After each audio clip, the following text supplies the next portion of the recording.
언론 여긴 국민 라디오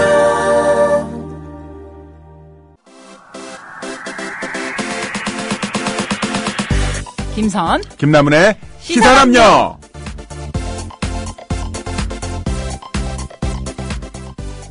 나무님, 사람이 팔자가 있다 그러잖아요. 네. 막 좋은 팔자를 막 무슨 팔자는 상팔자다 이러는데 나무님은 그런 팔자나 운명 뭐 그런 거 있다고 생각하세요? 저는 운명은 잘 안 믿는 사람이지만요. 아무튼간에 뭐랄까 좋은 팔자는 확실히 있는 것 같습니다. 그래요. 그렇다면은 어떤 팔자가 좋은 팔자다라고 생각하세요?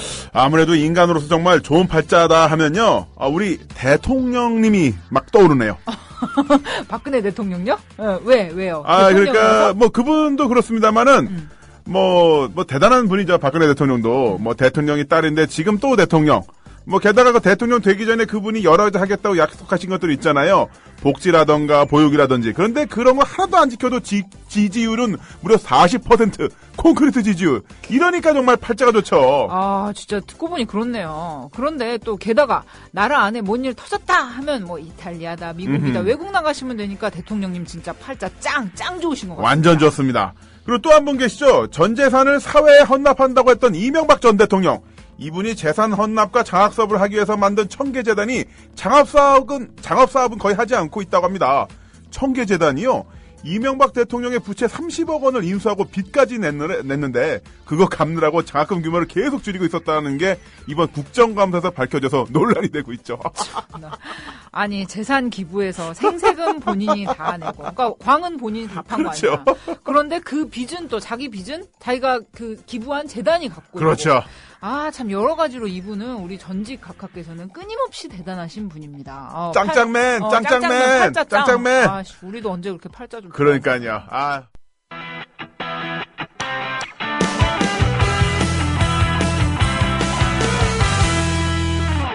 한 주 동안 시사 이슈 중에서 꼭 짚고 넘어가야 할 이슈들. 그렇지만 뉴스의 헤드라인에서는 결코 볼 수 없는 그러한 이야기들을 골라서 전해드리는 핫 이슈 시간입니다. 오늘 첫 이슈 어떤 거죠, 나무님?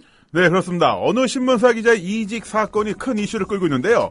대표적인 진보 언론이라고 할 수 있는 한겨레 신문의 모 기자가 삼성그룹으로 이직하기로 결정한 것으로 알려져 큰 이슈가 되고 있습니다. 삼성으로 이직하는 이 기자는요. 한겨레 토요판의 팀장으로 삼성그룹을 출입했던 이형섭 기자인데요. 이제 전직 기자죠. 자, 이 전 기자는요. 삼성에서 홍보 관련 부서를 맡게 될 것으로 보입니다. 이전에도 삼성으로 이직한 기자들은 있었으나 진보 언론 기자의 삼성 이직, 게다가 이건희 회장 사후 삼성의 3세대 승계가 임박한 민감한 시점이라 더욱 주목되고 있습니다. 실제로 삼성그룹은 이건희 회장 유고와 그룹 승계를 기점으로 언론 관리를 더욱 강화하고 있다고 하네요. 네. 나무님, 근데 언론 관리가 뭐예요? 피부 관리도 아니고? 뭐 관리라는 게 뻔한 거죠. 뭐 좋은 거 좋게 하자. 삼성에 불리한 기사가 나오면 전화해서 좀 살살 해주세요, 과장님, 기자님 이런 식으로 이렇게 하는 건데요. 자, 인터넷판에 나오면 뭐 어쨌든 그런 식으로 이제 관리를 하는 건데. 이 민감한 시점에 이렇게 이직을 한다 이런 것 때문에 큰 화제가 되고 있습니다. 아니 뭐 듣자 하니 뭐 인터넷판에 뭐 기사가 저녁에 나왔다. 그러면은 이제 삼성에 전화를 해서 내일 조간에 가판에서는 이게 가판에서 판매하는 신문에서는 좀 빼주세요. 이런 식으로 좀 타협을 한다고 하더라고. 광고를 예전에 가지고. 모 그룹 같은 경우는요 스캔들 기사가 서가에 나오니까. 조간 신문에 광고를 넣어준 조건으로 빼는 걸 빠르다. 제가 직접 본 적이 있습니다. 진짜? 그 협상을. 제가 그 자리에서 술을 따랐거든요. 아이고 왜 술을 따라? 저희 흥역사 중에 하나입니다. 아무튼 그러면 한겨레 기자님도 삼성 네. 가시면은 그런 일 할 수도 있다는 거 아니에요?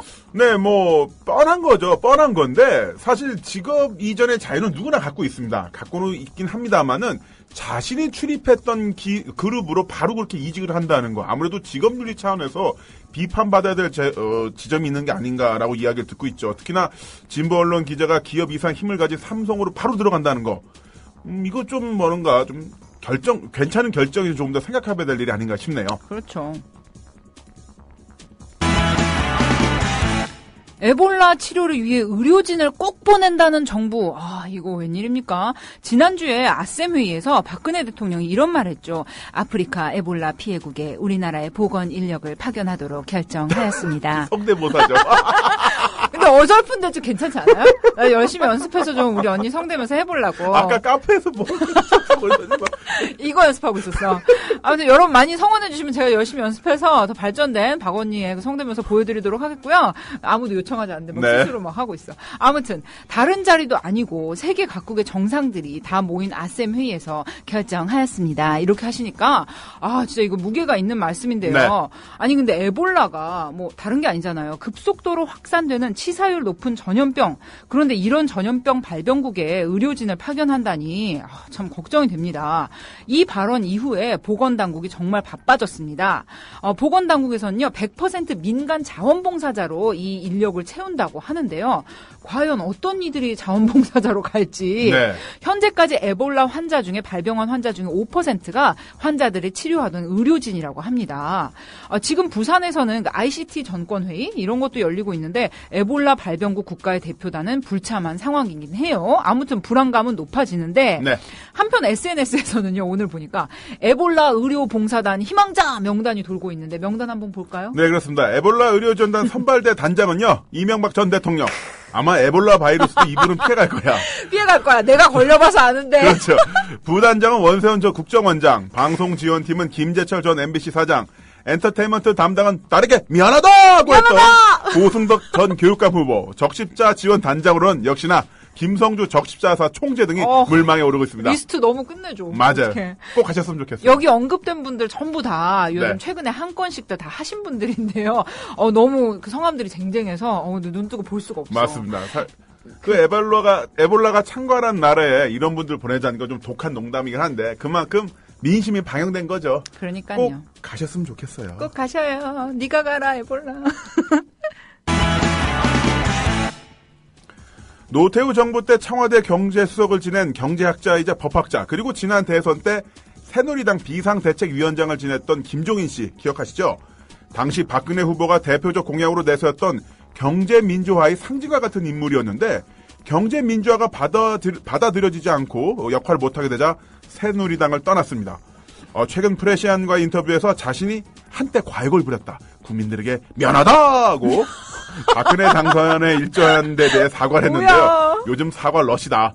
김정인 전 경제수석은 박근혜 후보에게 독일의 메르켈 총리와 같은 그런 리더십을 배우라고 조언했지만 성격이 너무 달라서 되지 않았고 후보 본인도 경제 민주화에 대한 거에 대해서 잘 몰랐던 것 같다. 아니 근데 몰랐던 거를 그렇게 밀어붙인 거야? 네. 참 하지만 자신은 그때 믿었다고 이제 고백을 했습니다. 그러면서 박근혜 정부는 이런 식으로 남은 임기를 밀어붙일 것이고 와, 이 부분 되게 무섭다. 대박. 경제 민주화는 절대 이야기도 꺼내지 않을 것이라고 전망을 했는데요. 복지 정책을 위한 증세 역시 필요성을 모두 알고 있지만 박근혜 정부에선 절대 안 될 것이라고 이렇게 전망을 했습니다. 또한 최경환 경제팀은 일본처럼 안 하겠다고 하면서 일본이 망한 길 그대로 답습하고 있어 답답하다 이렇게 이야기했는데 와 진짜 이분 정말 너무하시네. 진짜 좀 이렇게 얘기 좀 해주지. 내 말이 인제 와서 지금 미안하다 이러면 끝이야? 에? 진짜 김종인 전 수석이요. 새누리당 네. 나온 이유로는 참 여러 가지 얘기가 뭐 설왕설을 해요. 뭐 총리 자리를 기대했는데 뭐 안 줬다든지 뭐 박근혜 대통령이 알고 보니까 경제 민주화에 대해 전혀 이해를 못하고 식견이 너무 없어서 뭐 그냥 이제 선거 슬로건으로만 생각해서 아주 실망했기 때문에 나왔다. 뭐 여러 가지 있는데 뭐 그런 것들이 다 복합된 것 같아요. 그러니까 그런 박근혜 대통령에 대한 실망감 뭐 더하기 내부의 권력 다툼에서 네. 이분이 새가 없다 보니까 밀려났다. 얼마 전에 얘기도 있어요. 이상돈 교수도 이런 비슷한 이야기에 언급을 한 적이 네, 있는데 자기가 막 잘못 판단했다 이랬잖아요. 아무튼 뭐 뒤늦게 국민에게 미안한 거 아셔서 다행이긴 한데 정말 이런 나라를 만들어 놓으신 원로가 이런 식으로 끝나면 안 되는 거죠. 미안하다.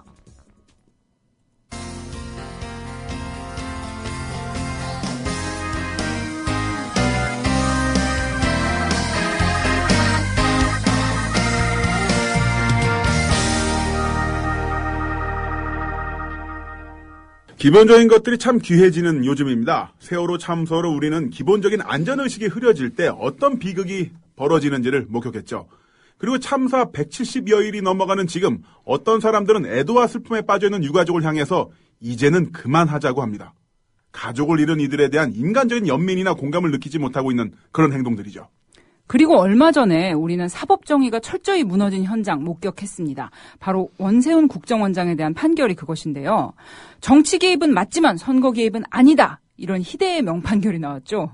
이 판결에 대해서 분개하신 분들, 청취자 여러분 중에서도 상당히 많이 계실 텐데요. 그래서 오늘 원세훈 판결의 문제점에 대해 기존 언론이 짚어주지 못하는 부분 함께 이야기해볼까 합니다. 오늘 스튜디오에 이 분야의 최고 전문가 모셨습니다. 정의당의 서기호 의원님 나와 계십니다. 안녕하세요. 안녕하세요. 네, 안녕하세요. 서기호 의원입니다. 와, 반갑습니다. 멋있다. 서기호 의원님께서는 이제 법에 대해서도 굉장히 잘 아시고요. 그렇죠. 제가 알기로는 먹는 식품, 아, 진짜요? 엿에 대해서도 잘 아시는 걸로 알고 있습니다. 그 엿. 네, 엿 때문에 인생이 꼬였죠. 꼬인 건가요? 인생이 폈습니다.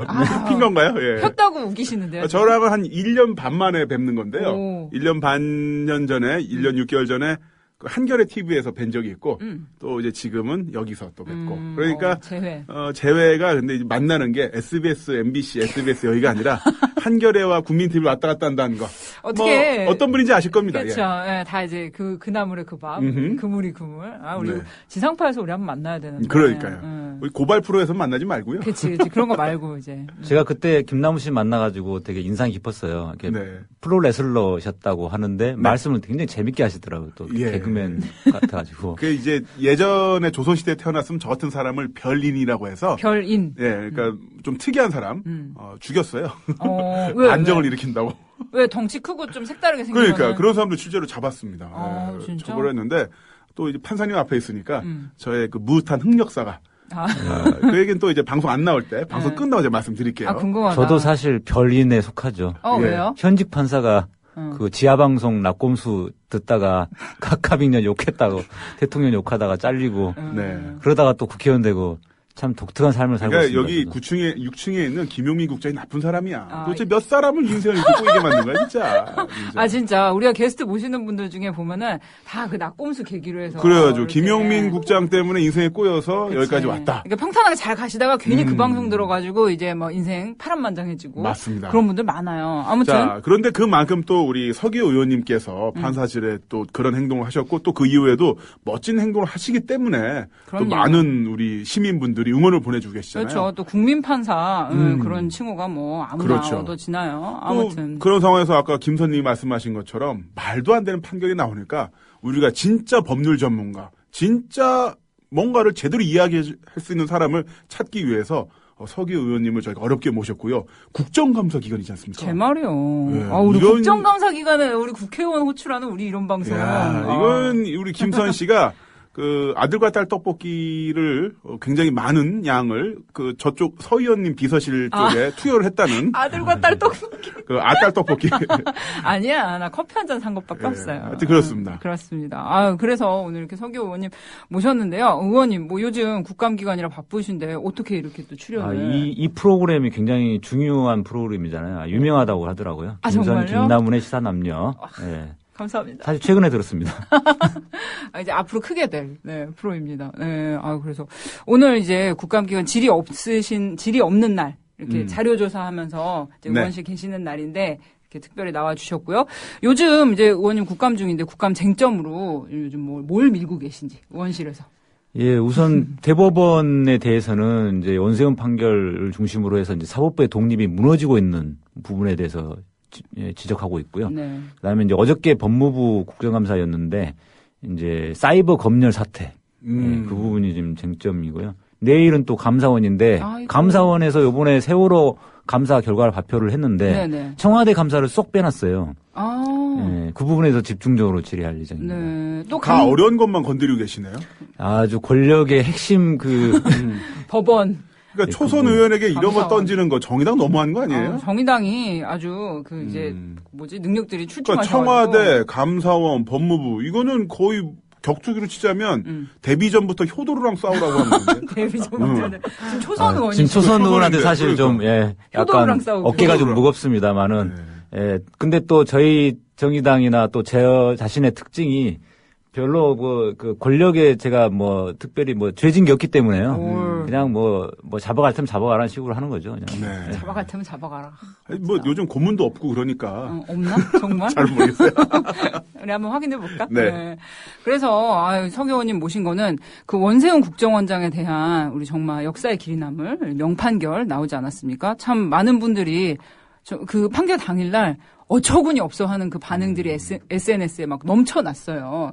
그런데 이게 이제 내용을 보면은 정치 개입은 맞는데 선거 개입은 아닌 거란 말이에요. 그래서 뭐 혹자들은 이게 뭐 술은 마셨는데 음주운전은 안 했다는 거냐, 이게 뭐냐 이러면서 참 많이들 어이없어 하셨는데, 이게 서기호 의원님이 좀 지적하신 부분이 있단 말이에요. 진짜 문제점, 이 판결의 진짜 쟁점이 무엇인지 좀 말씀 좀 부탁드릴게요.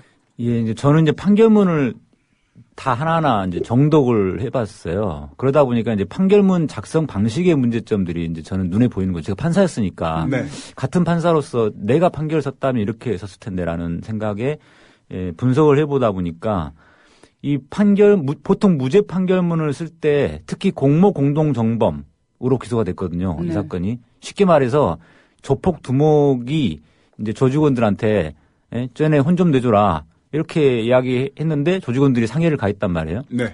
근데 그런 경우에 두목은 직접 상해를 가하진 않았잖아요. 그럼에도 불구하고 두목도 같은 공동 정범으로 명령 내렸으니까. 예, 처벌을 하는 건데요.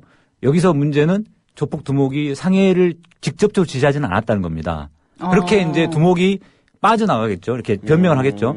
그랬을 때 그래 직접적인 지시를 안 했어도 그 혼 좀 내줘라는 말의 의미가 조직원들한테는 상해로 그렇죠. 네. 그리고 그러니까 두목의 입장에서는 야 가서 쟤랑 밥 한번 먹고 와라. 그 말이 이제 그 말이 어떻게 본다면 쟤 좀 손 좀 봐줘라. 손 좀 봐줘라가 결국은 팔 하나 가져와라, 이런 의미가 되는 건데. 네.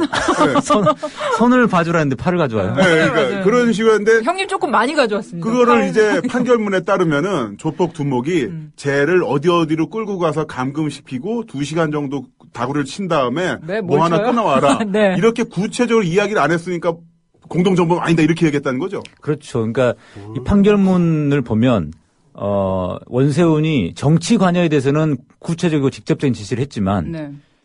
선거 운동에 대해서는 누구누구를 뭐 구체적으로 찍어가지고 낙선시키는 목적으로 선거운동 해라, 이렇게 지시를 안 했다는 거예요. 그러니까 무죄다, 뭐 이런 거예요. 야, 아니 대선에서 1번 아니면 2번인데 그렇지, 내 말이. 1번 선거운동을 했는데 그게 2번 떨어뜨리기 위한 목적이 아니라는 게. 아니, 그래서 그 판결문에서 제시한 이제 그 논리 전개 방식이 뭐냐면 네. 공모하여라는 말은 쏙 빼놓고 지시했는지가 중요하다라고 하면서 지시했는지를 살펴보니까 직접적인 지시가 없었다. 그리고 반대되는 지시사항만 있다. 반대되는 지시가 있었다고요? 예를 들면 이런 거죠. 무리를 일으키지 않도록 해라.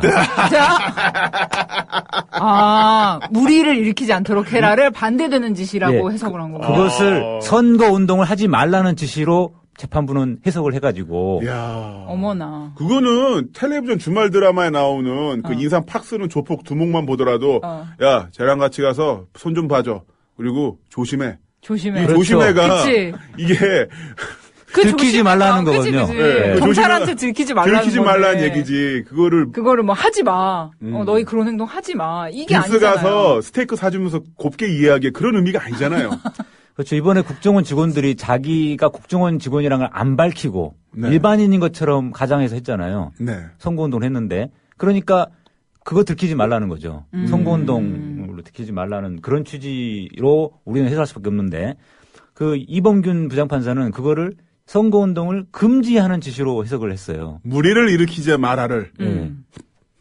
아니, 어떻게 같은 말을 두고 그렇게 이제 그 해석이 다를 수가 있죠? 그것은 이제 보고 싶은 것만 보는 그런 현상인데요. 네. 이 이범균 부장판사가 이거를 이제 무죄 판결을 써야겠다, 이렇게 마음 먹고. 목적 의식이 있다 보니까. 마음 먹고 이제 쓰다 보니까 이 부분도 무죄 판결의 이유로 이제 끌어다 쓰는 거죠. 결론을 미리 정해놓고 그렇죠. 그 결론에 맞게 이제 논리를 짜맞추다 보니까 이제 얼토당토하는 그런 해석이 나오게 된 거군요. 그럼 이렇게 된 게 그렇다면은 뭐 제가 다음 질문 또 드리려고 했는데, 뭐 재판부의 착오나 실수 이런 게 아니라 그냥 애초에 무죄로 가져가기 위한 의도가 있는 그런 논리 행동이었겠네요. 그렇죠. 판사들이 보통 무죄 판결을 쓸 때 이거는 무죄가 맞는 것 같다라고 먼저 결론을 내리고 쓰기도 합니다. 이제 근데 그 자체가 문제가 되는 건 아닌데, 그렇게 하다 보면 논리 전개 방식을 택할 때 자꾸 무죄에 꿰맞추는 논리를 개발하게 되는 거죠. 근데 이 사건이 그런 상황인데 원래 공모 공동정범으로 기소했으니까 공모했는지 여부를 판단해야 되거든요. 공모. 공모하였는지에 대한 판단을 전개하지 않고 지시했는지가 중요하다. 그런데 직접적인 지시는 없다. 오히려 반대되는 지시만 있다. 조심해라. 예, 이렇게 논리를 전개해 갔습니다. 그러다 보니까 이제 무죄 판결을 쉽게 쓰게 된 거고요. 판결문을 읽어보면 그럴듯해요. 또 일반인들이 볼 때는 막상 판결문을 열심히 읽다 보면은 그 논리에 빠져들게 되죠. 네. 예, 근데 저 같은 판사가 볼 때는 이제 안 빠져들고 이제 찍어낼 수 있었는데 그것의 그 핵심은 뭐냐면 바로 공모 공동정범의 이론입니다. 그러니까 쉽게 설명하자면 아까 조폭 두목의 예를 들었는데 그런 경우에 조폭 두목에게 공동정범으로 처벌하는 근거는 본인이 직접적인 지시는 하지 않았지만 두목이라는 지위와 평소에 그 조직원들과 관계라든가 그런 걸 종합해 봤을 때 그런 내용의 말이 그 조직원들에게는 상해를 하라는 지시로 네. 해석될 수밖에 없는 그런 구조. 그러니까 결국은 이 국정원장으로서의 그 원세훈의 지위, 네. 그 다음에 이 사람이 2009년부터 꾸준히 정치 관여를 하도록 지시를 해왔고, 그 다음에 3차장, 심리전단장, 사이버 팀장, 그 다음에 심리전단 직원들까지 이어지는 그 계통 체계, 지휘 계통 체계 있잖아요. 그걸 통해서 아래로 위로 이렇게 내려갔다 올라갔다 하는 지시 보고 체계까지 이런 걸 종합해서 볼 때 공모를 인정할 수 있는 거거든요. 이렇게 검사가 주장을 했습니다. 그러면 판사는 어떻게 판결을 써야 되냐면 검사가 이러하기 때문에 공모했다고 주장하나 검사의 주장은 이러해서 이유가 없다. 이렇게 반박을 해야 되는 거죠. 그렇죠. 네. 그런데 판결문에 보면 공모라는 표현이 한마디도 등장을 안 해요. 아예 넘어가는군요, 그냥. 아예 공모하라는 말은 검사의 그 공소사실 인용 단계에서부터 생략돼 있고요. 빼버리는구나. 아예 빼버리고 아하. 그냥 지시하여가 중요하다. 그런데 직접적인 지시가 없다. 근데 사실 이런 식이면 대한민국 모든 범죄단체의 수괴들은 두목들은 처벌할 방법이 없잖아요. 그렇지.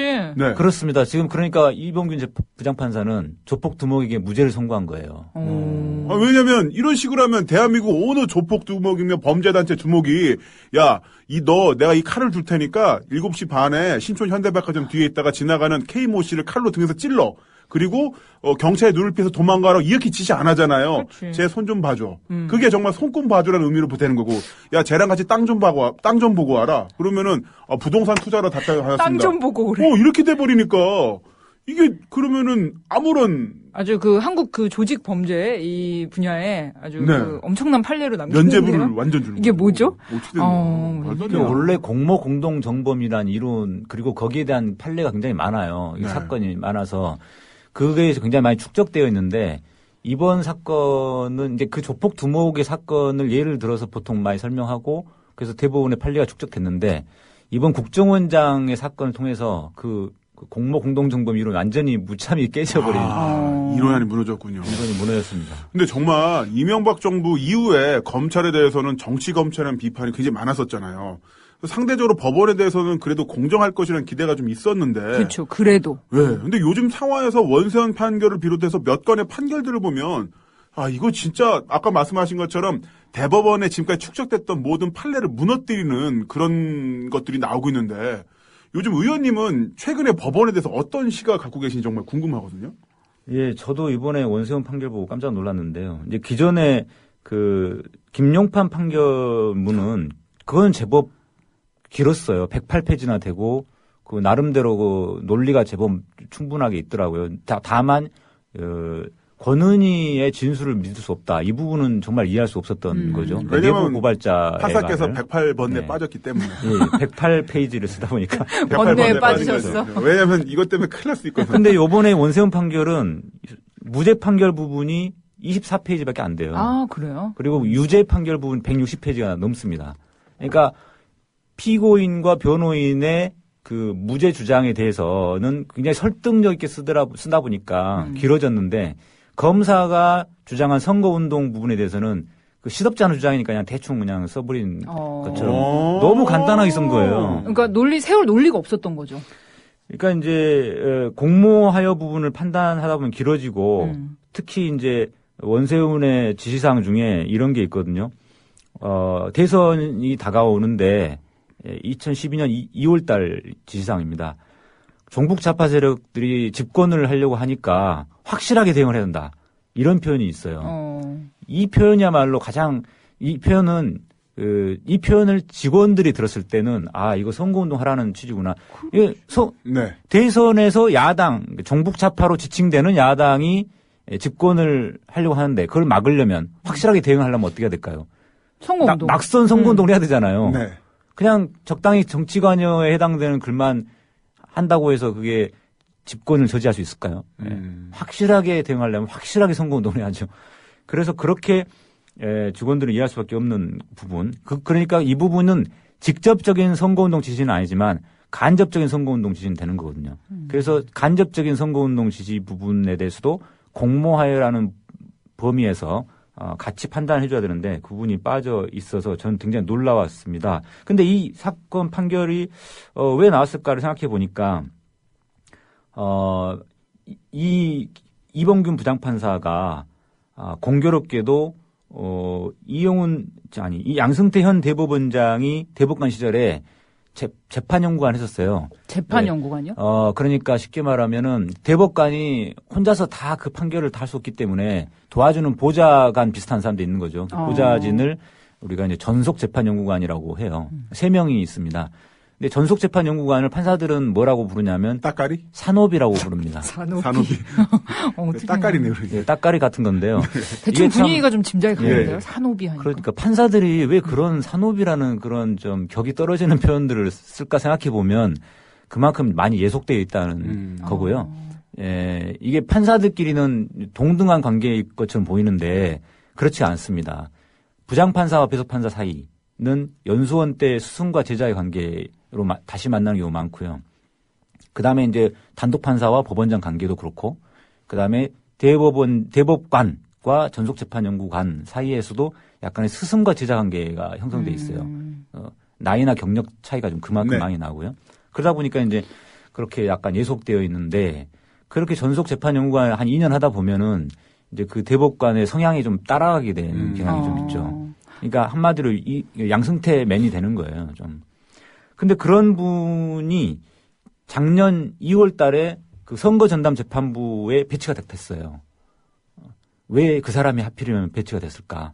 선거전담재판부에는 2개밖에 없거든요. 그리고 그 중에서도 그 지금 이범균 부장판사가 맡은 그 선거전담재판부가 중요한 선거전담 사건을 또 맡아요. 그렇기 때문에 사건 배당을 이렇게 코드 배당한 건 아니고 다만 그 재판부 자체를 코드 배치를 한 거죠. 그런데 양승태 대법원장은 또 공교롭게도 김기춘 실장하고 비서실장이랑 김기춘 비서실장과 고등학교 동문 관계예요. 네. 경남고등학교. 경남고 후배죠. 제가 보기에는 다 우연의 일치예요. 다 우연의 일치고. 전혀 의도한 게 아니고. 전혀 의도한 게 아니고 이게 그냥 다 일치가 우연인 거지. 그치, 드라마처럼. 우리가 색안경을 보고 이야기하면 안 됩니다. 아니 자네가 여기 이 사건 맡았나? 뭐 그러니까. 이런 식으로. 스승님, 자네, 안녕하세요. 그래 열심히 해. 그러니까 이러면서. 이런 거죠. 네. 그 공교롭게도 제가 계속 공교롭게라고 말씀썼는데 네, 우연의 일치. 하나 더 우연의 일치가 또 있어요. 작년 10월 달에 그 황찬영 중앙지방법원장이 갑자기 감사원장으로 임명이 됩니다. 네. 그것도 양건 전 감사원장이 퇴임하면서 외풍이 있었다 이런 이야기를 했거든요. 그러니까 네. 본인이 의도해서 그때 나온 게 아니라. 4대강이라든가 이런 거로 좀 그랬죠. 세게 말씀하셨었죠. 그렇죠. 그래서 양건 감사원장이 스스로 물러난 게 아니고 이제 외부의 압력에 의해서 물러났는데 그 자리에 딱 중앙법원장을 배치한 거예요.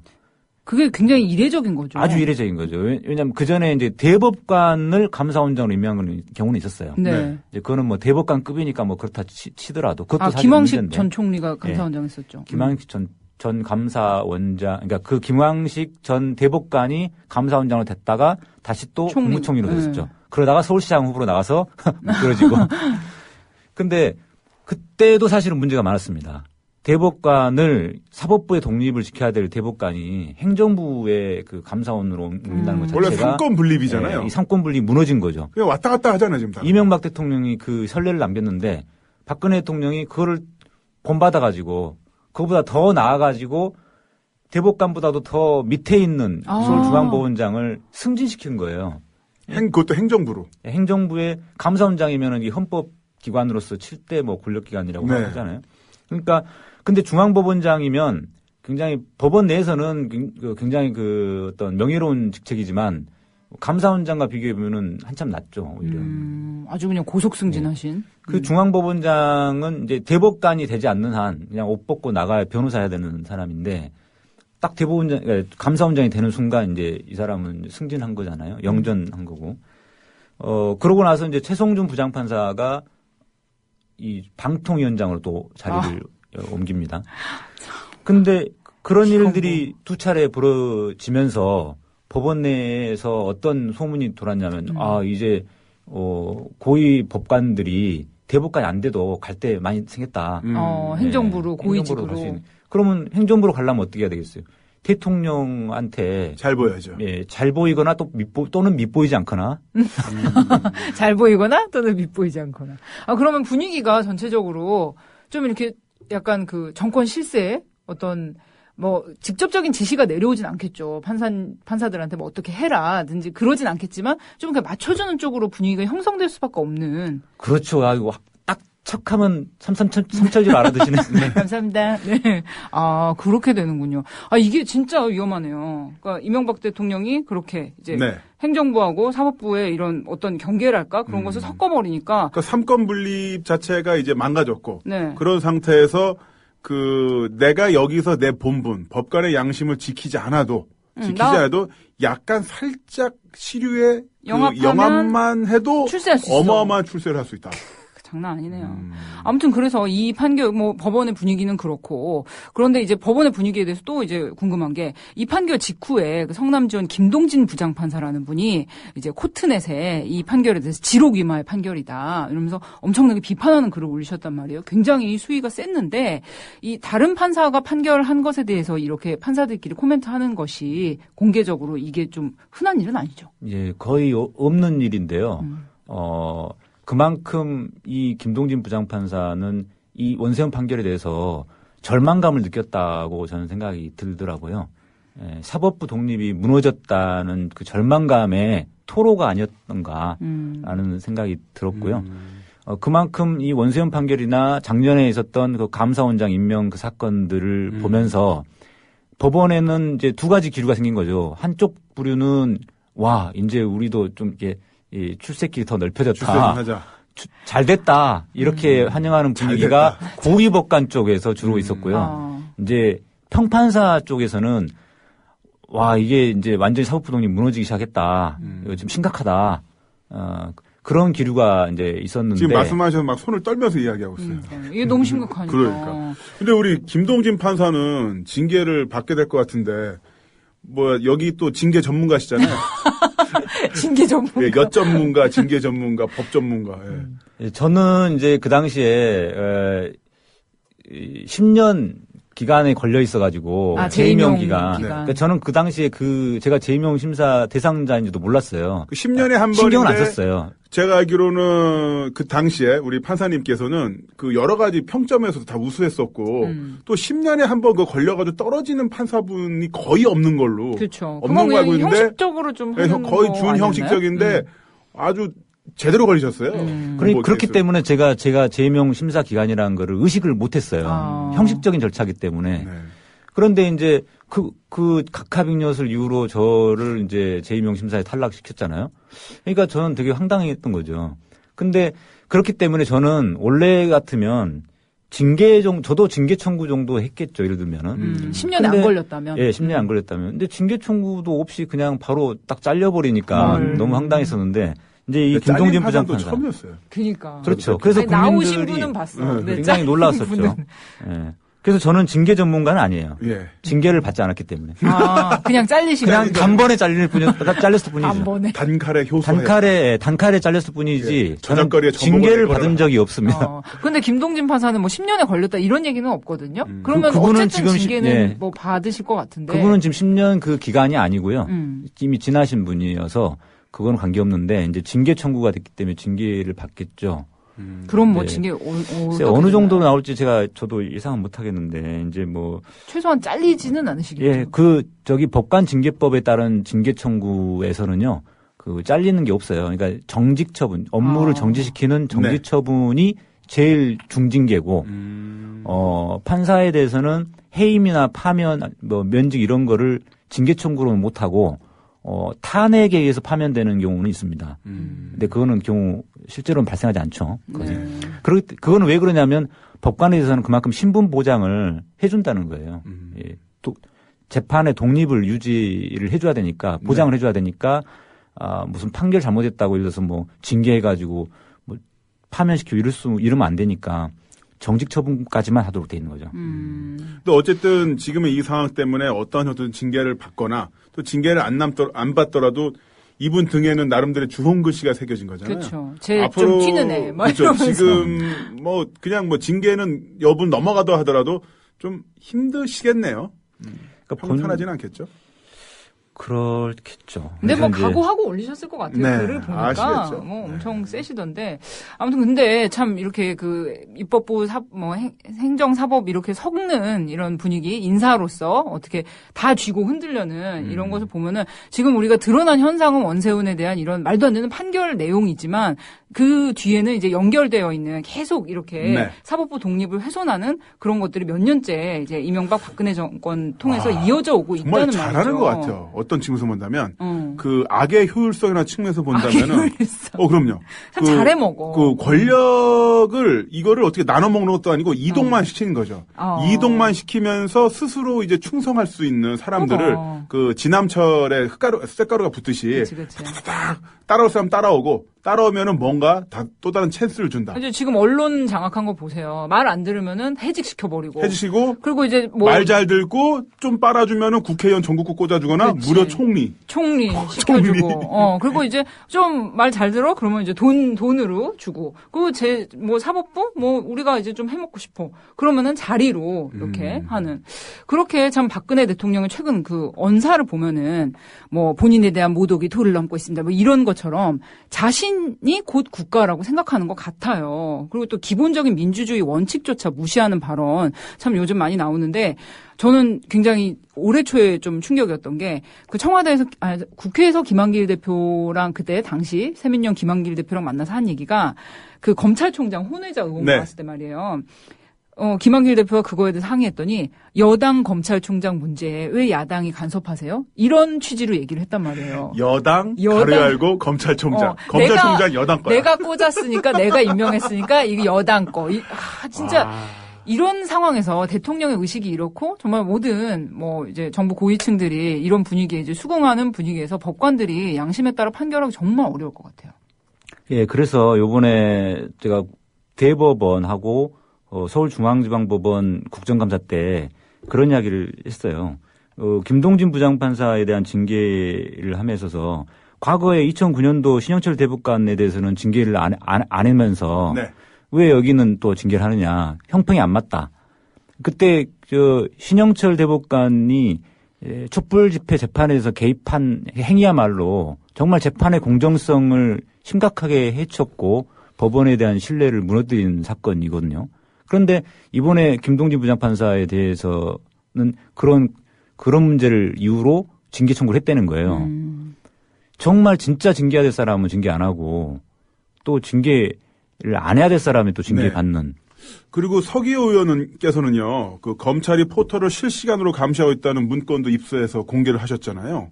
사실 이게 엄청난 내용이거든요. 검색 사이트에 내가 어떤 내용을 치는가를 이 검찰이 들여다보고 있다는 거 엄청난 내용인데 여기에 대해서 좀 자세한 내용 좀 부탁드리겠습니다.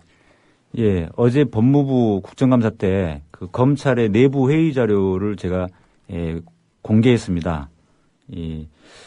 그 내용에 따르면은 지난 9월 16일 날 박근혜 대통령이 국무회의 석상에서 대통령에 대한 모독이 도를 넘어섰다.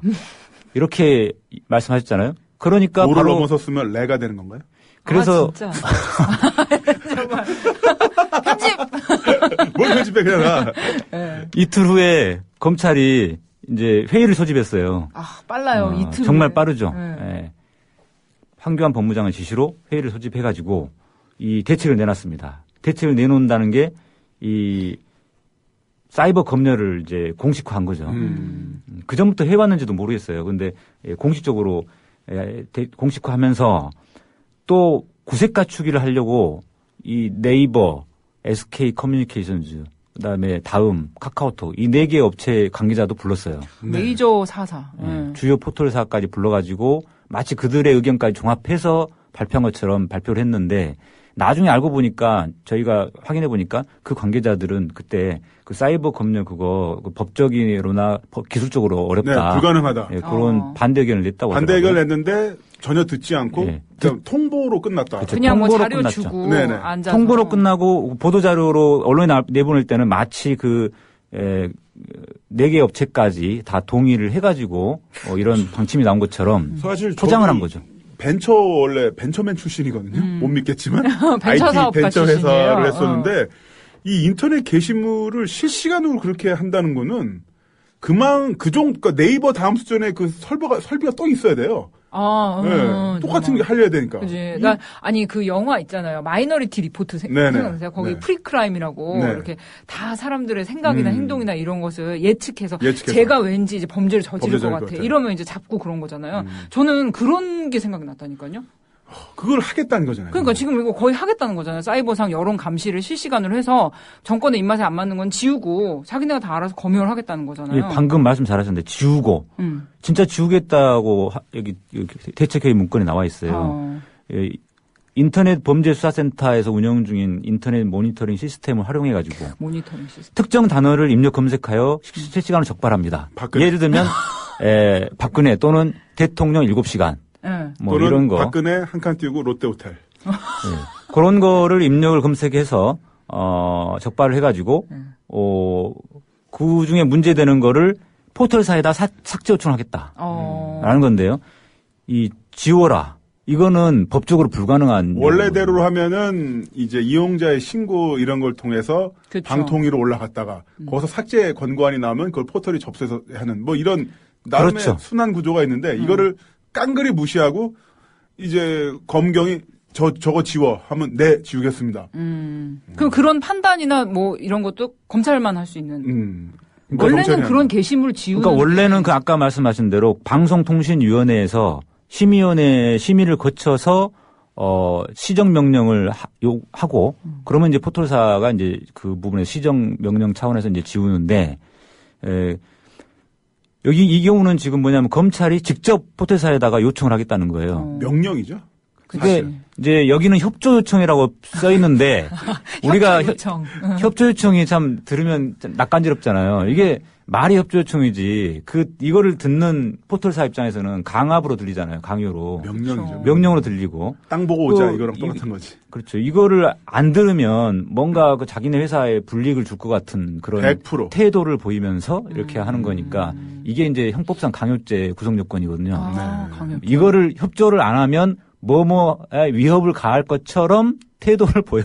예를 들어 이런 건데요. 아무튼 어제 법무부 국정감사 때도 자꾸 협조라고만 이야기를 하길래 제가 그런 이야기를 했어요. 권력기관인 검찰이 이렇게 협조 요청하면 당연히 압박으로 느낄 것이고 여기에서 만약에 이쪽에서 거기 압박이 굴해가지고 협조를 해줘 버리면 이것은 판사의 영장 없이 검찰이 이 사이버 글을 들여다보는 꼴이 된다. 그러니까 이게 사이버 검열이라는 거다. 네. 라고 이야기를 한 거죠. 사실 그 원형 감옥이라는 그 개념이 있는데 이게 뭐냐면 그 큰 원형 안에 가운데에 그 중앙 센터에 그 간수가 한 명 서 있으면 이 사람은 그 360도 돌면서 감시를 할 수가 있잖아요. 그런데 지금 이런 식으로 인터넷을 원형 감옥의 그 안에 중앙에 망루를 세워놓고서 전 국민을 감시하겠다. 그렇죠. 사실 이 포털이랑 메신저까지 검열을 하면 전 국민 동시 감시가 되는 거죠.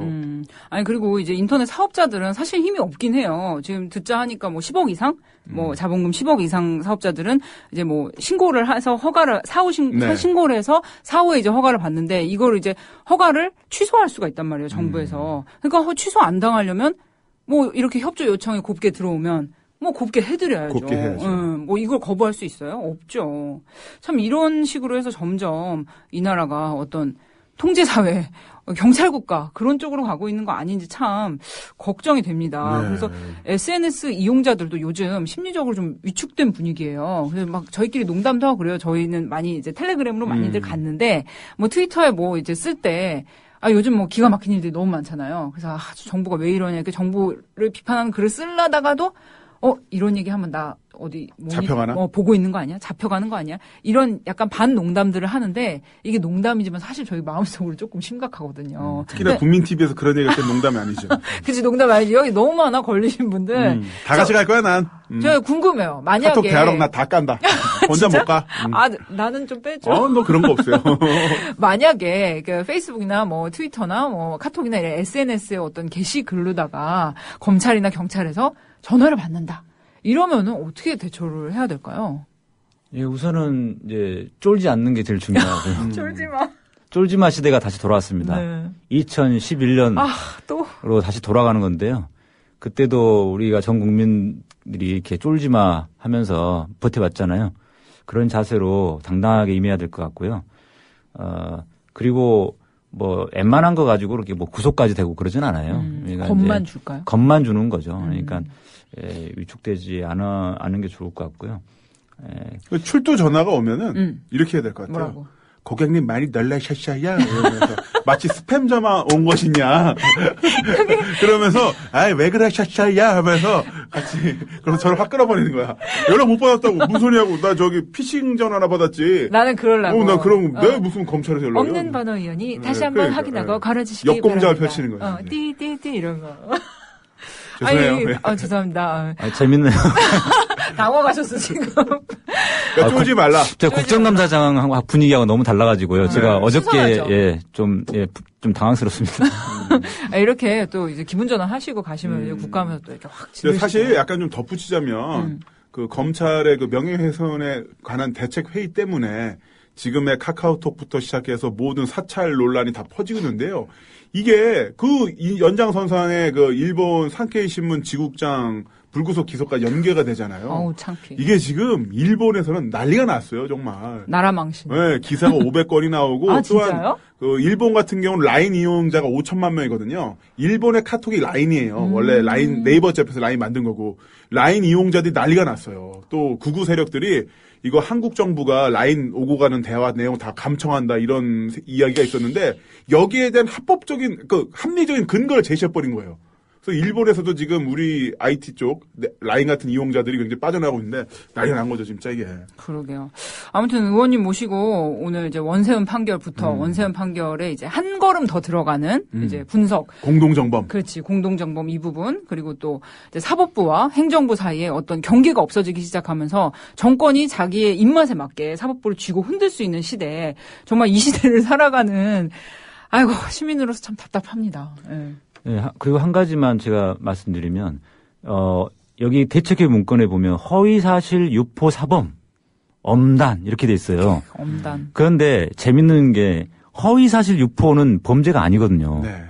허위사실을 유포했다. 허위사실을 글을 썼다는 것만으로 범죄는 아닙니다. 김선은 못생겼다. 허위사실이잖아요.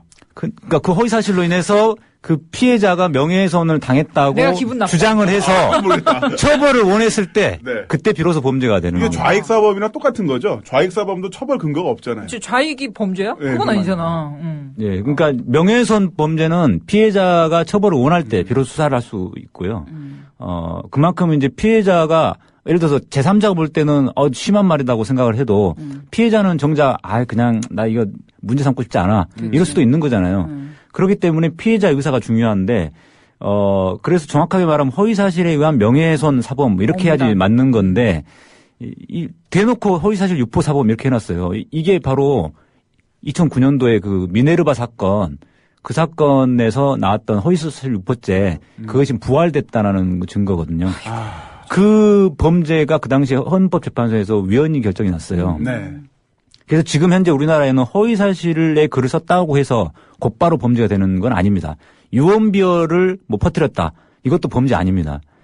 다만 그로 인해서 어떤 개인이 명예훼손을 당했다고 생각해서 그거를 주장을 하고 처벌을 원할 때 비로소 범죄가 되는 거, 수사가 되는 건데 검찰에서는 대놓고 허위사실 유포 사범, 허위사실을 유포한 것만으로 범죄가 되는 것처럼 이렇게 하고 있어요. 공포 분위기를 만드는 그렇죠. 거죠. 공포 분위기 만드는 거고요. 또 한 가지 중요한 건 뭐냐면 그러면 왜 검찰이 이렇게 하느냐.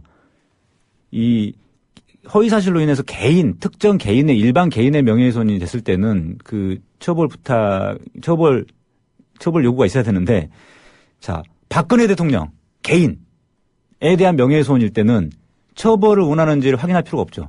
왜냐? 9월 16일 날 국무회에서 이미 나 처벌 원해라고 말씀하셨잖아요.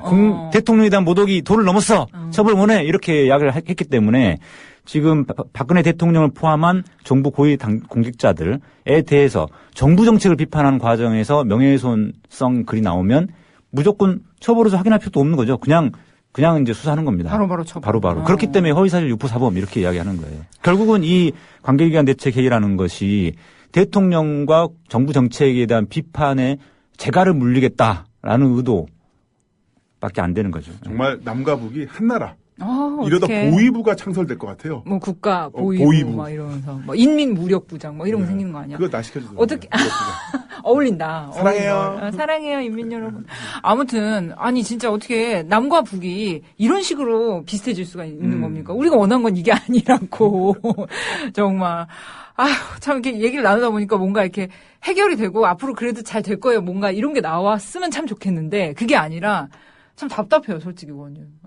아무튼 앞으로 이런 답답한 현실 뭐 계란으로 바위를 치더라도 좀 조금씩 균열이라도 낼 수 있게끔 많은 노력 국회에서 좀 해주셨으면 좋겠습니다. 예, 이런 상황일수록 이렇게 좀 쫄지 말고 이렇게 당당하게 행동하시면 좋을 것 같고요. 다만 이제 조금 그 표현을 약간 어떤 비방의 내용이 많이 들어가게 되면은 걸릴 가능성이 있으니까.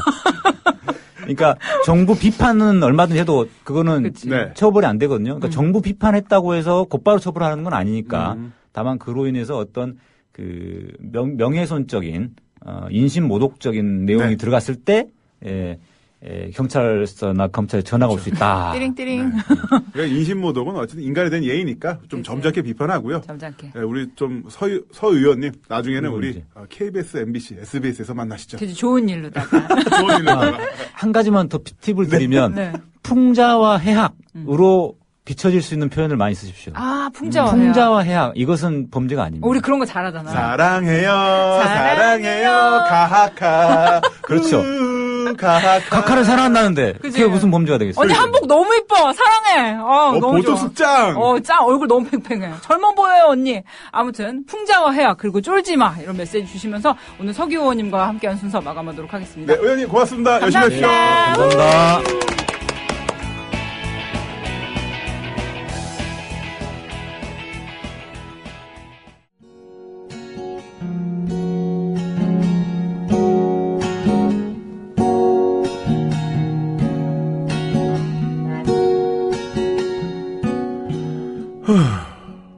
이게 무슨 소리냐고요?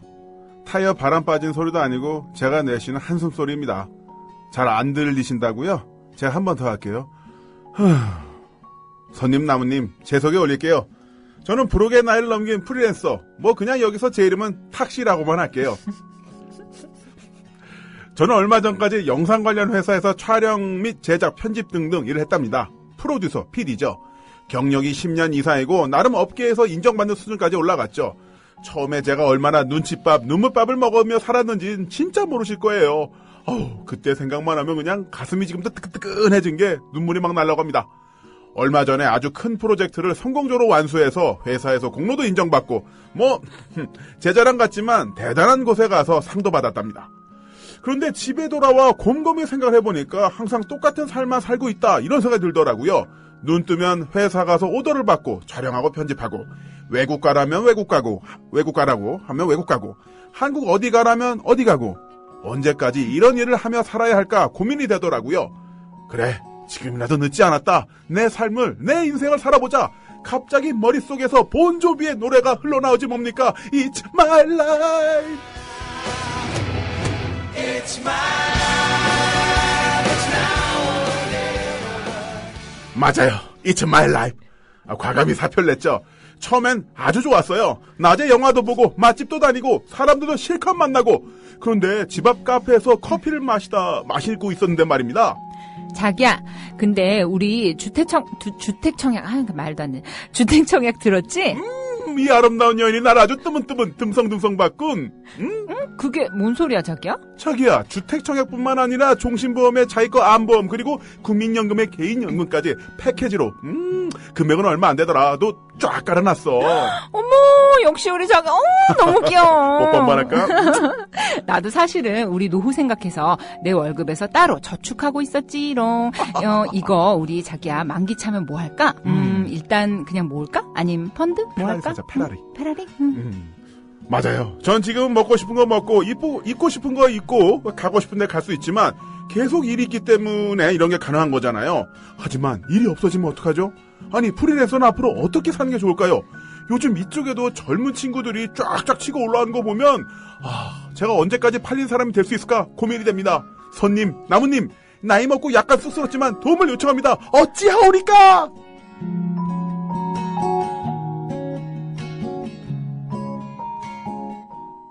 남녀 상열 시사의 주인공 이 자리에 모셔봤습니다. 그 미래에 대한 고민이라는 건 말이죠. 우리가 고등학교 때 대학교 어디 갈까? 나 인서울 갈 수 그렇죠. 있을까? 뭐 이런 고민만 있는 줄 알았는데 이 40 불혹을 넘긴 나이에도 미래에 대한 고민을 갖고 있는 남자 여행수다의 탁재영 PD님 오늘 모셨습니다. 안녕하세요. 안녕하세요. 안녕하세요. 반갑습니다. 탁재영입니다. 자, 미래에 대한 고민은 사실 미래에 대한 고민이 있는 자녀가 있을 나이죠. 그렇긴 하네요. 탁 PD님 반갑습니다. 아, 네. 네, 우리 탁정 PD님은 구민TV에 여러 번 출연하셨잖아요. 아, 네, 그렇죠. 근데, 이렇게 프리랜서 신분으로 진짜 출연하는 건 또 처음이네요. 그죠? 네. 왜냐면은 또 우리 탁정 PD가 말씀도 잘하시지만은, 다니시던 직장이 5층에 있었고요. 구민TV가 같은 건물 9층에 있었습니다. 네, 그래서 이게 여러모로 이렇게 섭외가 용이한. 그렇죠. 너무 용이하죠. 땜빵 전문요원으로 누구 하나 비었다 그러면 바로 그냥. 그렇죠. 카톡으로. 막. 문자로 카톡, 9층 좀 올라와요. 그러면 그냥 올라오면 올라오면서 커피 한 잔 사들고 와요. 이러면서 자기도 편한 마음으로. 괜찮다. 우리 국민TV 가족과도 같으신 탁재영 PD님 나와주셨는데, 네. 그래도 뭐 여러 번 나오셨지만 우리 돌려막기 게스트 대표 주자시지만 청취자 네. 여러분께 인사 한번 해주시죠. 네, 안녕하세요. 얼마 전까지 이 건물 5층에서 방송 다큐멘터리를 제작했었고 지금은 여행 팟캐스트 탁PD의 여행수다를 진행하고 있는 어쨌든 뭐 자발적 백수 상태, 반쯤 백수 상태에 있는 탁재영 PD라고 합니다. 반갑습니다. 지금 게시판 보니까 오케이 마리님께서 탁쌤 오셨네요. 지난주에는 강원래님 나오시고 와 우리 게스트 빵빵하다. 25님께서 탁 PD님이시군요. 왕싸가지님도 탁 PD님 나오시는 거죠? 이렇게. 네. 탁씨라고 하니까 몇 명 안 돼. 몇 명 안 돼. 이게 통해서 뻔하거든. 2명이죠, 2명. 그러니까. 몇 명 안 돼가 아니라 2명. 탁현민 아니면 접니다. 네. 네. 탁현민 교수님과 요즘 이제 방송 출연하기 좀 그렇고 아직 자숙기간. 아무튼 그래서 이렇게 희소성 있는 분을 오셨고요. 저 근데 정말 여쭙고 싶은 게 네. 그 프리랜서로 전역을 하셨잖아요. 그 계기가 정말 It's my life 이것 때문이었나요? 왜 이렇게 웃어? 너무 재밌어. 근데 프리랜서로 전향을 했다기보다 일단은 집에 방금 전까지 늘어져 자고 있었는데 나와가지고 굉장히 피곤하게 만들어요 사람을. 너무 훅훅 치고 들어와. 네. 근데 프리랜서로 전향을 했다기보다 잘렸구나. 아니 그러니까 그건 아니죠. 예. 그러니까 원래 프로덕션에서 방송 생활을 시작했지만 프리랜서 생활을 한 3년 중간 했었죠. 그런 다음에 지금까지 다니던 마지막에 퇴사했던 그 회사를 횟수로는 제가 7년을 다닌 거죠. 네, 그런 다음에 이제 6월 30일부로 다시 퇴사를 결정을 한 거죠. 네. 근데 그게 이제 뭐 물론 It's My Life 그 노래 때문이라기보다는 그거는 이제 김남훈 씨가 쓰신 거고 재밌게 계속해서 생각은 했었죠, 생각은. 그러니까, 방금 말씀하신 거랑 좀 비슷한 부분이 많이 있어요. 그러니까, 계속 뭐, 다른 사람들이 보기에는 뭐, 여기도 가고, 저기도 가고, 뭐, 그러니까 맨날 어디. 얼마 전에 예. 술자리에서 그 여권을 보여줬는데요. 여권에 도장이 진짜, 막 진짜 뭐, 온두라스. 뭐, 미국, 카나다, 이거는 외국이 아니야. 외국이 아니야. 거기는 그, 우리 같은 사람, 일산 사람이 강남역 가는 게 미국이고, 저기, 분당 가는 게 일본, 뭐 이런, 캐나다 이런 데고, 뭐, 온두라스. 제가 지금까지 제주도보다 남미를 많이 갔어요. 그러니까. 되게 부럽다. 그러니까, 뭐, 온갖 오지를 다 다녔더라고요. 그러니까 보통 사람 보기에는 굉장히 이렇게 자유롭고 주로 그, LTE와 와이파이가 없는 것으로. 인터넷이 잘 안 잡히는. 그렇죠. 근데 이제 그게 사실 뭐 제가 이제 이번에는 이 곳을 가겠습니다 해서 간 것도 있지만 또 회사의 어떤 방향에 따라서 방침에 따라서 뭐 어제까지는 내가 미국 가는 줄 알고 있었는데 아니야 저 그거 아닌 것 같다. 저희 짐바브웨로 가라. 뭐 네. 이런 식으로 막 이렇게 하루에도 막 몇 번씩 그런 게 이제 바뀌기도 했었고. 네네.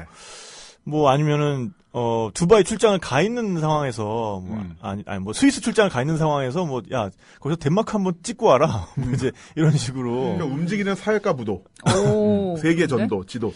아, 근데 보통 그냥 일반 직장 다니시는 분들이 볼 때는 네. 굉장히 자유롭고 뭔가 멋있고 모험과 막 그런 게 넘치는 그런 삶으로 이렇게 부러움을 살 수도 있는 그런 일인 근데 것 이제 같아요. 이게요 그러니까 사실 제일 재미있어서 선택한 일이고 가장 누구보다도 이 일에 열정을 쏟을 자신이 있었기 때문에 선택한 일이고 그리고 실제로도 그랬고 그다음에 정말 한동안은 제가 이 땅에 정말 이 일을 하기 위한 역사적 사명을 띠고 태어났다. 다큐멘터리 PD로서. 예, 그런 자기 확신이 들 때가 있었어요. 근데 그때는 정말 뭐 위도 안 보이고 아래도 안 보이고 오로지 제 길만 가는 거죠. 그러니까 그러다 보니까는 후배들한테도 잊지 말라. 예, 되게 좀 가혹하게 좀 한 적도 있었고. 근데 어느 순간부터 점점 이제 소진이 되더라고요. 그러니까 처음에는 그 저보다 인생 많이 사신 분들이 이렇게 저한테 그렇게 충고를 해주셔도 그렇게 귀에 들어오지도 않아요. 그러니까 그러다 야, 너 몸상해. 그런 식으로 하다 보면 너 어느 순간 소모된다. 몸상해가 아니라 소모된다. 그러면 그렇게 한번 소모되고 나면 일을 하고 싶어도 못하게 되는 순간도 올 수 있다. 근데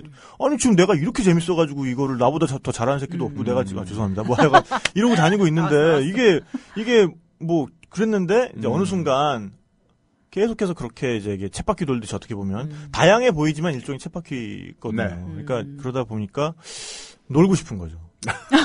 결론은 네. 놀고 싶은 거야. 왜냐하면 저는 그러니까 이게 나이가 좀 어릴 때는 왜 나는 놀고 싶지? 난 수양이 덜 됐어. 뭐 수련이 덜 됐어. 놀 시간에 나의 뭐 경쟁자들은 내지는 나의 선배들은 또 이런저런 노력을 할 텐데 그러니까 나도 더 정진해야지. 뭐 이제 이렇게 저 스스로를 몰아붙였을 텐데 좀 해볼 만한 거 좀 다 해보고 이제 조금은 나이도 있고 네. 하니까 아니 나는 원래 좀 놀아야 되는 인간인데 뭐 그렇게 무슨 부귀영화를 누리려고 이렇게 놀지 뭔 못하고 영광을 이러고 있지? 보겠다고 네, 내가 그래서- 세계를 쳇바퀴 네. 돌고 있나. 좀 그런 생각이 들더라고요. 그래서 근데도 이제 저도 아까 뭐 여기 지금 대화체로 나왔던 그런 생각들을 좀 했었어요. 그러니까 뭐 그럼 보험은 어떡하고 뭐 연금은 어떡하고 뭐 노후는 어떡하고. 노후는 어떡하고 이런 생각을 하다가 뭔가 좀 불의의 사건으로 네. 목돈이 한번 그동안 가지고 있던 모든 뭐 네네. 적금이랄지 이런 거 다 네네. 빼가지고 그냥 목돈을 어머. 한번 들어가야 될 일이 생겼어요. 그러니까 하지 않았던 사업을 실패했어요. 네. 그래가지고 뭐 그런 게 있습니다. 그러다 보니까 이게 어차피 이제 뭐 부을 게 없잖아요. 이제. 아, 뭐야, 왠지 우프다. 포기하면 편하겠더라고. 아니, 웃고 있는데 되게 슬픈 얘기야, 그러니까요. 사실은. 근데 지금 재미있게 그냥 우스갯소리를 말씀하셨지만 그 다큐멘터리 프로듀서, 그러니까 프로듀서라는 게 직접 현장에서 촬영하고 편집까지 할 수 있는 그 올인원 시스템으로서 원맨 아미로서 작동하는 프로듀서로서는 국내 최고 수준이세요. 우리 탁재영 PD님께서. 그러니까요. 그래서 아까도 썼지만은 방송통신위원회 수준을 상도 네, 받아주셨고. 아니, 그런 국가기관은. 우리 프로그램이 받은 거죠. 제가 프로그램 받은 거. 아니, 받았는데. 그래도 본인이 받은 거지. 뭐 본인이 그러니까요. 만든 어떤 때 프로그램 이게 받은 페이스북, 트위터에 올라온 사진 보면 어디 산매 고산지대로 올라가면서 몸이 타가지고 피부가 타가지고 막 고생하고 있고 또 어디 가서는 뭐 이렇게 막 바닷가 다니고 있고 네, 그렇게 하고 있는. 미녀들과. 아니요. 아니 저 미녀들은 없었어요. 옷을 다 벗은 아, 원주민 네. 할아버지와 함께 뭐 낙타, 뭐 이렇게 뱀, 파충류.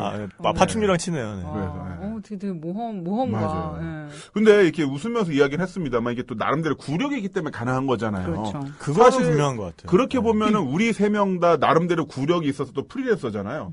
선님도 프리랜서로 활동하고 계시는 겁니다만 예전에 초창기 때 에디터 신인 때 고생 많이 하셨죠. 그렇죠. 이게 이제 에디터 그 잡지 기자도 이렇게 회사에 소속되어 네. 있는 거지만 아나운서 어떻게 출신이 보면- 아니었어요? 아니 전혀 아니. 목소리가 너무 좋아가지고 나는. 감사합니다. 야, 이렇게 쳐야 돼. 아예 박근혜 언니 성대모사 한번 뭐 해드려야 이렇게 되는데. 발목 어쩌고 이런 거 하지 말고 이렇게 쳐야 돼. 거기까지. 아무튼 근데 그 기자 일도 다 이제 도제식이라서 네. 사수 선배가 있고 밑에서 이렇게 열심히 까이면서 빨간펜 첨삭을 네. 받으면서 배워야 되는 거고 처음에 이제 길바닥에서 이렇게 걸어 다니시는 분들 붙잡고 인터뷰하는 거 거리 인터뷰. 그렇죠. 그게 이제 제일 바닥 일이거든. 아, 압니다. 도와합니다. 그거 안 아닌데, 사요. 이러네. 그거 아닌데, 하이힐 신고 떨면서, 요거부터 이제 시작을 했었거든요. 그럼 뭐, 그런데 나름 고충도 있고, 그런데 이제 선배들이 많이 이제, 이렇게, 까여서, 선배들한테 많이 깨져서, 배운 것도 많고, 그런데 참 힘이 들었죠. 저도 그 초창기에는. 거리 인터뷰 음. 나름 또 많이 나가봤거든요. 아, 진짜. 이게 2인 1조로 나가면 좀 편해요. 맞아. 그러니까 한 사람이 카메라 들고 있고 네. 한 사람이 그러니까 특히 여자분이 가가지고 이렇게 하면은 좀 잘 되는 시간 내드려야죠. 그러니까. 네, 어떤 근데 거요? 아, 사회적 저 개념이요? 혼자 아, 그럼요. 네, 저 혼자 카메라를 들고 나가서 네. 카메라 진짜 앞에- 안 되지 그러니까 않아요? 안 바빠요. 되니까 나름 이제 방법이 생긴 게 커플을 공략해요. 아, 커플 중에 남녀 여자, 커플? 예, 남녀 커플 중에 여자분을 먼저 공략을 해요. 일단 외모에 대한 칭찬부터 하면서 너무 잘 받으실 것 같아서 그러는데 혹시 이런 거에 대해서 질문 한 마디만 좀 답변 좀 네. 해줄 수 없냐고. 그럼 여자가 남자 눈치를 쓱 봐요. 아. 그럼 대부분의 경우에 남자는 일단 자기 여자를 칭찬해줬기 때문에 흐뭇한 표정으로 이렇게 암묵적으로 고개를 끄덕여줘요. 오, 그러면 나름 전략이네. 그때 여자가 이렇게 용기를 얻어가지고 해요. 그럼 이제 남자가 약간 이제 저 카메라 앞에서 이렇게 막 이렇게 얘기하고 있는 자기 여자를 보면서 이렇게 눈이 약간 하트 뿅뿅이 되잖아요. 그럴 때 이제 남자한테도 부탁을 해요. 네. 그럼 남자도 이렇게 그래요, 저 하죠 뭐 이렇게 하면서 이게 또 노하우. 아, 그럼 한 번에 저는 두 명. 잘 그렇죠. 모르지만 네. 미국산 쇠고기가 들어온다면 국민 건강 걱정스럽네요. 예, 그러면 네. 이제 어머 자기야 너무 똑똑한 것 같아 막 이러면서 미국산 쇠고기 나빠요. 자기 그런 것도 알았어? 너무 그러니까, 지적으로 왜 보인다. 이렇게 여자 두 명이 됐지 갑자기? 저도 진짜 힘들었죠. 저는 프로레슬러 그야말로 도제잖아요. 그렇죠. 특히 저 같은 경우는 다른 선수들은 엘리트 코스 밟고 들어와서 막 입단식에 막 그런 것도 있었는데 저는 자비로 다 들어가서 훈련하고 거기서 무엇보다도 밥 먹으러 가면은 높은 사람들이랑 엘리트 선수들은 고기 고기를 먹는데. 나는 그 된장찌개 나오는 먹었다며. 된장찌개 서비스로 나오는 거랑 밥 먹었다. 아니 이런 사람한테 어떻게 된장찌개랑 그러니까. 공깃밥만 줄 수가 있어. 너무해. 그래가지고 제가 프로레슬링 하고 나서도 한 최근 몇 년 전까지 된장찌개를 못 먹었어요. 싫어. 그거 먹으면은 그 옛날에 그 힘들었던 생각이 막 나가지고 이러면서 아 진짜. 근데 사실 그런 것 같아요. 그 프리랜서라는 게 뭐랄까 우리 김선님 말씀해주신 것처럼 자기만의 길, 자기만의 세상, 자유로운 시간 운영 이런 게 많은 어떤 분들에게 그 광고 같은 예전에 프리랜서라는 의류 브랜드도 있었는데. 아 프리랜서. 네, 맞아, 그래가지고 있었어. 지붕 위에 이렇게 남자가 맨발로 맞아, 누워있고 맞아. 종이 비행기 접어서 걸리고 그 나는 음악 프리랜서. 만드시는 분 있잖아요. 네. 드라마 제작도 하시고 맞아, 그분이 맞아. 모델로 나온 거 있었어. 네, 나는 그 일이 없어서 그런가 그거 일이 안 들어가가지고 지붕에 올라가 있는 거. 그러니까 지붕에 올라가 종이 비행기를 왜 날려 일이 없으니까 그렇지. 되게 듣고 보니까 우울한 광고네. 프리랜서도 바쁘면 바쁘지. 저는 사실 프리랜서가 된 게 이게 약간 제 자의가 아니었어요. 그러니까 기자 일을 하다가 내가 갑자기 임신을 한 거야. 임신을 했더니 우리 편집장이 한 말이 너 미쳤어. 지금 임신하면 어떡해. 너 일 안 할 거야? 네. 이게 첫 마디가 그거더라고. 어머, 너 축하해. 이게 아니라. 나 결혼해서 임신했는데. 무슨 뭐 미혼모도 아니고. 근데 그러면서 이제 힘들게 하더라고요. 네. 그 도저히 지속을 할 수가 없었어. 그래서 6개월 때 이제 퇴사를 하고 이제 아기 날 준비하면서 집에 있다가 이제 출산을 하고 복직을 하려고 보니까 안 되는 거예요. 이게 되게 힘들어요. 그리고 이제 야근도 많고 아마 다 비슷한. 다 똑같죠. 다 똑같죠. 아실 텐데. 근데 이제 애 키우면서 다시 새벽 2시, 3시까지 마감하고 이런 일을 다시 하고 싶진 않더라고요. 그거는 저도 하기가 싫었고 애한테도 못할 짓 같아서 그냥 이제 다니던데 몇 군데 이제 기고를 하다 보니까 어쩌다 보니 프리랜서가 된 건데 이게 참 그래요. 이게 계속적으로 일이 있으면은 마음이 이렇게 뜨끈해요. 이렇게 좀 뭔가 재촉을 받더라도 그쵸. 일이 있다는 예, 거는 일단 예. 내가 이렇게 살아있고 아직 죽지 않았다. 나의 글이나 어떤 콘텐츠 원하는 사람이 있다는 거는. 근데 갑자기 한 지금 뭐 한 2달 정도 일이 없다. 그럼 지붕에 올라가서 또 종이빙립. 그게 우리 다 알겠지만 특히 방송밥 먹는 사람들은 02782로 이렇게 연락 오면 되게 긴장돼요. 왜냐면 782가 여의도! 그래서 KBS? MBC? 아니면 어디 프로덕션? 딱 했는데 받아보면 기업은행 금융상품팀. 고객님 사랑합니다. 이러면서. 그러면 아이씨 전화 끊어버리고. 방송국인 줄 알았는데 이러면서. 요즘에는 저기 다 일산이나 상암동으로 옮겨가서. 그래요? 7이 이제 웬만해서 안 와요. 그런 비애가 있죠. 나를 왜 찾아주지 않을까. 그렇지. 언제쯤 나를 찾아줄까. 나 잘 쓰는데, 나 잘하는데. 이런 기분 들면서 이렇게 그러니까 프리랜서라는 거는 겉으로 볼 때는 되게 낭만적이고 진짜 맞아요. 지붕 위에서 프리랜서 하면서 종이비행기 날리는 거지만 이건 일이 있을 때는 24시간이 마감인 거고 거기서 좀 더 지나면 자기가 뛰어내린다니까 거기서 지붕에서 그러니까 일이 있으면 24시간이 그냥 계속 마감인 거야. 그 일이 없으면은 자기 존재 가치에 대한 의문을 품는 것이 프리랜서인 것 같습니다. 자, 그리고 게시판에 국민동세님께서 프리랜서 서양의 중세 시대에 아무 영주에게도 속하지 않은 프리 창기병 랜서가 바로 프리랜서의 어원이다. 네, 낭인이네요, 낭인. 낭인이네, 낭인. 멋지다. 자, 그리고 김선장님께서는 나중에 국민TV PD 하실 생각 없으세요? 앞으로 국민TV에서도 시사보도 말고 예능 다큐 프로도 하게 될 텐데 라고 하셨는데 왜 이러세요? 5층으로 출근하는 사람을 왜 또 9층으로 올리려고 그래요? 그렇습니다. 자, 근데 역시 프리랜서로 살아남기 위해서 가장 중요한 것은 자기 브랜드와 프로 정신이 아닐까 하는데요. 맞아요. 근데 이 탁정 PD님 그런 자기 브랜드와 프로 정신은 다 갖고 계시지만은 이걸 좀 더 키우시면은 앞으로도 짱짱하게 그 미래를 만나실 수 있을까 생각을 해봅니다. 그러니까요. 근데 저는 정말 탁 PD님 명함 안 만드셨죠? 아직이요. 이러면 안 돼. 나랑 같이 만들어요. 저도 명함 없거든요. 이게 명함이라는 게 생각보다 진중한 게 뭐냐면은 진지한 부분이 있는 게 뭐냐면은 그 사람의 포켓, 그 사람의 지갑 속에 있고 그 사람의 어떤 누군가의 책상에 올려져 있다는 게 이게 나중에 볼 때 보면은 나중에 보면요 어떤 프로젝트를 할 때 우연이라도 눈에 띄어서 들어갈 수 있는 그 예전에 중국 후궁들 같은 경우는 왕이 지나갈 때 몸에다가 별 향수를 뿌려가지고 끌어들이려고 했다면서요. 그러니까 어떤 여자는 뭐 사향을 뿌리고 어떤 여자는 무슨 향수를 뿌리고 하면서 차별성을 가지거나. 사향 냄새. 그렇지. 뭐 어떻게든 관심 끌으려고. 그런데 명함이 없는 거는 진짜 좀. 나도 대신 이렇게 냄새를 좀 뿌리고 다닐까? 뭔가 이렇게. 막 사향 냄새. 일 잘할 것 같은 냄새, 땀 냄새 이런 거. 남미의 오지에서 막 땀에 그렇지, 쩐 그렇지. 냄새, 막 이런 쩐 거. 냄새, 남미 쩐내. 냄새. 남미 남미 냄새. 이런 거. 마약사범으로 구속돼요. 제 몸에서 대마초 냄새. 코카 냄새, 코카 냄새. 좋다. 막 이렇게 티셔츠 바르고 다니고. 듣고 계신 국정원 직원 여러분, 저희 농담하는 겁니다. 이분 성함 탁재형 PD. 탁재형 PD고요. 전화번호 아는데 옹남이니까. 공소시효 안에는 한 적 없어요. 네. 대박. 그래서 명함을 만들어서 그렇죠. 뿌리는 게 좋을 것 같아요. 저도 육체파 창조용 지식근로자라는 명함을 만들어서 육창근. 그래서 제가 어떤 일을 한다는 거 다 적어놨어요. 네. 강연, 방송, 원고. 시합, 해설, 원고 다 한다. 그래서 막 뿌리는 거죠. 네.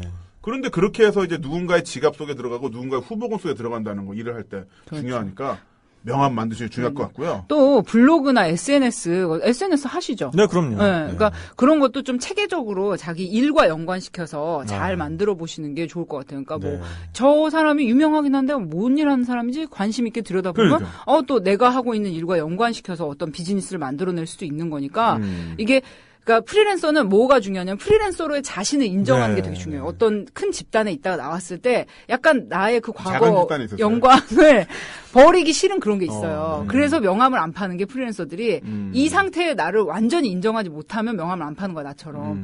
그러니까 명함도 파시고 블로그 SNS에 자기 작업 같은 것들. 블로그 SNS에 콘텐츠가 많이 있긴 한데 주로 먹고 싶다. 아니면 어디 가고 싶다, 막 이런 거. 뭐 어떤 다른 여러 가지 욕구에 대한 이야기. 뭐지, 욕망 캐릭터였어, 알고 보면? 우리 고양이 예쁘다. 우리 고양이 예쁘지, 이런. 괜찮네. 추천도 많고 좋아요도 많고 아트도 많이 되는데 돈이 안 돼. 돈이 안 되는 거야. 나랑 비슷하네. 그러니까 가끔이라도 한 번쯤 좀 진지한 글들을 네. 써서 내용을 써서 그치. 뭐 요즘 허핑턴 포스트라든가 인사이트라든가 폭풍 PPSS라든가 많은 매체들 있잖아요. 왜 이런데 폭풍까지만 하고 PPSS를 급바꿔요? 폭풍 설사? 폭풍 설사, 폭풍 이런데 올리시면 그거 까먹었구나, 설사. 근데 제가 탁지영 PD님 책도 2권인가 갖고 있는데 필력이 장난 아니세요. 그러니까 글도 잘 진짜 쓰시잖아. 재밌어요. 근데 그런 거를 SNS를 통해서 페이스북을 통해서 트위터를 통해서 팔로워들에게 좀 알리면 알겠어요. 조금 더 잘 팔릴 수 있어요. 맞아. 이게 알고 보니까 이게 컨설팅 프로그램. 그래요. 우리 컨설팅 하고 있어요. 컨설팅이요. 이거 유료인데. 네. 고마워요. 저는 잘할 수 있을 것 같아요. 오늘 용기 얻었어요. 그리고 또 하나 네. 강연이나 방송 이런 거 들어오면은 네. 가리지 말고 나가. 그래야죠. 그러고 있어요. 근데 이분이 나한테 문자가 온 거야. 카톡이 오더니만은 남은 씨 어디 강연인데 세상에 강연료 이렇게 짤 수밖에 아니 이거밖에 안 준대라고 해요. 또 남은 씨 어디 방송 출연 요청하는데 어떻게 출연료 이 정도밖에 안 해? 막 화를 내요. 나보다 이 프리랜서 선배니까. 그래서 내가 얘기를 하죠. 뭐라고? 그거 다 하세요. 다 하세요. 지금 강연업체 지금 경제 상황 안 좋아가지고 좀 죽기 일보 직전이고 그거 시급으로 계산해 보면 엄청나게 큰 돈이잖아요. 그렇죠. 그럼 무조건 하세요. 방송도 그래도 하세요. 왜냐하면 이게 PD랑 작가들이 쫌생이들이 많아요. 내가 오늘 했는데 딴 것보다도 까였어. 그러면 다시는 안 부른다. 정말. 네가 감히 날 깠어? 이러면서. 아씨 내가 출연 제안했는데 네가 나를. 그거 생각보다 오래 가요. 그런가? 그게 뭐냐면은 가로 열고 드러나지 않는 가로 닫고 출연 정지. 저는 그렇게 이야기를 하거든요. 드러나지 않는 출연 정지.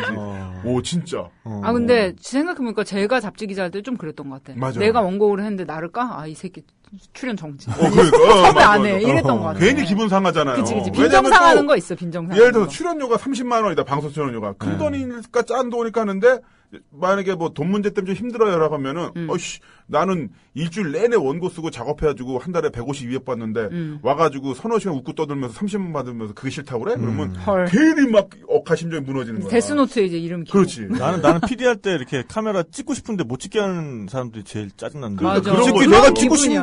찍고 싶은데 이걸 막아? 다시 한번 부탁해봐야지. 한 번만 찍게 해주세요. 그런 정신. 맞습니다. 예. 좋습니다. 아무튼 오늘 탁재영 PD님 모시고 이런저런 얘기 해봤고요. 그리고 결론적으로는 그 태도. 이게 프리랜서는 이게 가진 자산이 내가 가진 콘텐츠, 나의 캐릭터인데 이 캐릭터라는 것은 태도에서 나오는 거잖아요. 그러니까 저는 나무님이 되게 같이 일하기가 좋은 게 이분이 되게 나이스해요. 외모와는 상반되게. 이게 외모는 되게 무섭잖아요. 저 처음에 이분 만났을 때 좀 쫄았어요. 근데 진짜 이렇게 합리적이고 뭐랄까 이렇게 시간 약속 이런 거 원고 약속 딱딱 지키고 이런 그 나이스한 태도. 그 되게 뭐랄까 융통성 있는. 그러니까 그런 좋은 태도 지금과 같이 그렇게 컨텐츠 좀 정비하셔서 저는 하시면은 지금까지 웃겨야 되는 줄 알고 그래서 웃긴 것만 이렇게 노력해 왔는데 나이스한 걸 노력해. 그러니까 그 웃긴 거를 이제 나이스한 태도와 비즈니스적 마인드로 결합을 시키시면은 충분히 잘 나가는 이제 우리 떼돈 번다. 다음번에 국민TV 볼 때 마이바흐 자차로 운전하면서 진짜? 그러면서 주차 넣으면서 여기 주차 좁아서 안 들어가. 짜증나. 짜증나. 그러면 발렛 해주고 막. 그렇지. 해드릴게요. 마이 구미 씹고 오겠지. 마이 구미. 마이바흐 탈 때 우리도 태워주세요. 막. 자, 이렇게 탁정 PD님의 고민, 시사 남녀 상여시를 통해서 우리가 솔루션을 해결해 드렸고요. 뭐, 괜찮았죠? 네, 오늘 용기 얻었어요. 앞으로 진짜 잘할 수 있을 것 같아요. 이것도 나이스한 태도라고 할 수 있나? 나이스해요. 나이스해요. 일단 그래, 이제 마치고 봐요. 진심과 저기 뭐랄까, 진정성이 느껴졌어요. 그럼요. 진정성. 뭔가 그냥 30분 시간 버린 것 같은 느낌. 아무튼 도움이 되시길 바라고요. 감사합니다. 탁피님 오늘 출연해주셔서 감사합니다. 네, 감사합니다. 네. 자, 우리도 이제 청취자 여러분들께 인사를 드려야겠습니다. 지금 날씨가 굳어서 비가 오고 있고요. 또 며칠 동안 비가 온동하니까 감기 조심, 건강 조심하시고요. 네, 퇴근하시는 분들 운전 조심하시고요. 다음 주 월요일 이 시간에 다시 찾아뵙겠습니다. 안녕. 안녕, 여러분 사랑합니다. 사랑해요.